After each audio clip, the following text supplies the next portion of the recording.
Back again with another episode of Show and Tell. In this episode, we're taking a look at the 80s film Starman. Starman's rated PG. It's a sci-fi drama romance. Not a common combination. Perhaps we'll see why here in a bit. It's starring Jeff Bridges, who's known for Tron, one of my personal favorites.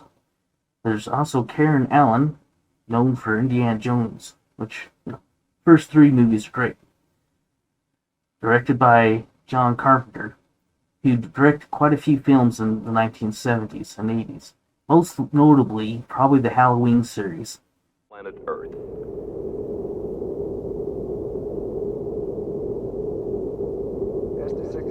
The 80s for me was the golden era in cinema, with a lot of creative movies. I think this was partly due to the advancements of the special effects. They were getting better and better at this point, and it opened up the door for a lot of sci-fi movies and a lot of different types of movies. A lot of fantasy stuff too at that time. Starman was one of those movies that came out at this time period. Apparently, Columbia Pictures chose this movie over E.T. However, it wasn't too popular, and there was definitely some strange stuff in it. Let's check it out and see what it's all about. Salutări la toată lumea. Bonjour tout le monde. Mai lac mea. Shalom. Hello from the We children start off of in planet space, Earth. with Voyager 2 drifting towards the planet, where aliens are sending out kind of like a small probe or scouting vessel. That scouting vessel kind of flies in, goes in closer to Earth. It gets shot upon entering the Earth, and then kind of crashes kind of near a lake in Wisconsin. It's night, and Jenny is pining over her late husband, from what we can tell. She gets kind of drained of that and then kind of packs it in for the night. The alien clones Scott, Jenny's late husband. He picks up several of these spheres, which kind of become important later in the story. Jenny and him have kind of like a run-in right at the very first, and soon Jenny's knocked out. Now, Scott, too, takes this moment to kind of sort it out a few things, sort out, how to talk like Scott a little bit and how to kind of act like that. But he also takes time to contact his alien home planet. Just like kind of E.T., he's kind of got a phone home, but this time he's using one of the little spheres and to make that call. We don't hear the complete conversation, but we see a little bit in the subtext here. But I think it kind of goes like this. Hey, this planet's not quite so friendly as the probe suggests. I got shot down from my ship. Got a few dings and dents in the ship. Okay, actually the ship's toast. So I'm gonna need a ride back. I could see them saying on the other side, few dents. Alright, we'll beat you, but it's gonna be 3 days and you're gonna have to travel. And I think this is where it's kind of strange, they make him travel thousands of miles. They just say, just go ahead, take an Earth vehicle, it'll work. You got 3 days, you can make it. So, Scott's got to now kind of work that out. With that, Jenny makes a break for it. She goes out, tries to grab all her stuff. Now, this is another part of the show that I'm struggling with. It seems like it has a bit of a clothes issue. I don't know, Jenny grabs some pants. I don't know why she didn't have any in the first place. It didn't make any sense. But then she goes on and proceeds to put on her boots before the pants. Now I know I tell my kids you gotta put on the pants first, and then the shoes. It just works out better that way. But somehow, we don't know how, but she sorts it out later in the show. Wow, kind of strange. But I'm glad everybody at some point eventually finds some clothes. That's good, but it doesn't always stay that way. But we're just gonna have to keep moving on.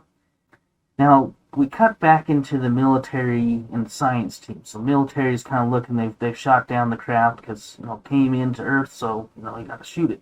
Why not? Shoot it down. So now they're trying to find it. They start bringing in the science team because they find that this is just like an asteroid or something, even though they know it wasn't. But they've shot it, they've got it down, they're now kind of carrying the craft, and now they're kind of in that pursuit there. Now, Jenny at this point is just looking for any way to escape. She's been kidnapped, she's just been dragged, and she's told, hey, we got to get to Arizona. Kind of shows her a map, and says, "Oh, we got to get to Arizona. I got to be there in a few days." So she's like, "Okay, I guess got to drive there." Makes several attempts to escape, but doesn't always go so well. So there's a turning point in the show that she decides to help Scott 2 out, and this is the point where they're going to have a little fight here with the locals. This is the point where Jenny starts to help out Scott 2 and make sure he gets to Arizona. So you can see that it's not going to work well to just give him the keys and the credit card and just say have at it. They're getting chased by not only the military stuff, the science, but now they've also got some local police. They got some people that are mad at them, so they're all kind of chasing, looking for him. Now, this chase goes on for some time, but it gets to a point where the cops catch up to him, and Jenny gets shot, and this makes Scott go kind of crazy. This is the point where they could have used an ET moment, and maybe used one of those spheres and, fly over the Tinker. They didn't fly over it. They decided to just go right into it, straight into it. So that nice Cobra Mustang is toast. They just kind of toasted up. It's not quite the same as, Elliot and his bike flying up there, but, hey, Jenny got to be carried through some flames, so I guess why should she care? That's pretty good. I probably would have liked the Elliot. two things, riding the bike over the moon. That's not bad. We say bye-bye to the Sting, and now we're down to just taking trains and anything they can get to get down there to Arizona. Well, they get on the train, and they miss Arizona, ended up in Las Vegas, but that's okay. Gives them a chance to win some cash and then pick up a Cadillac and do their own driving. Trading a Cadillac for Mustang, Cobra, I don't know. Didn't have the same class, but back in the 80s, I swear, those Cadillacs were fancy things. Those were what you wanted. Well, eventually they meet up with the scientist who catches up with them. They convince him to help him let him go because Scott 2 at this point's not feeling well, and so we got to get him to the bottom of the crater, meet with the rest of the aliens. So they lets him go. Then they have the military comes out with like a whole squad of helicopters for some reason. They got a whole armada of those helicopters, and they're just flying out there.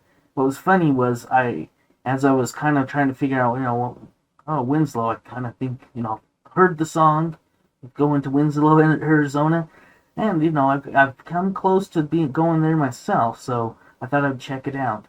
And checking it out, found that there's a crater near there, and I figured, hey, well, maybe I should take a look and see some shots around it. And in the shots, like in the street views and some of the pictures, they have some helicopters through that, and of course they come from this movie. So we find out because here they are. They show up to the crater, and the helicopters, they start shooting at them. Might as well shoot at them as they're running down there, but they're not a great shot. They just kind of shoot up the ground and kind of kick up the smoke and the dust for them. So that was nice. Nice of the helicopters. Little dust bath, I guess, as they say. Well, they get to the bottom there.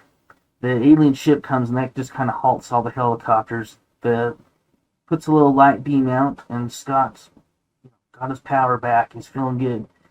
And he can say his final goodbyes. They make their exchange, and they kind of wish to the luck. Jenny wants to go with them, but with the Starman, but not going to work out. So, but he did say, well, he left a little prize for her, potential sequel, and the potential sequel would be with Starkid, but we never got the Starkid sequel. they didn't make that, but these days they remake anything, so who knows, maybe somebody will dig this back up and we'll get that Starkid too. They did give him that little ball to kind of work with, so it could be an interesting show. Now with that being said, let's take a look at the scores.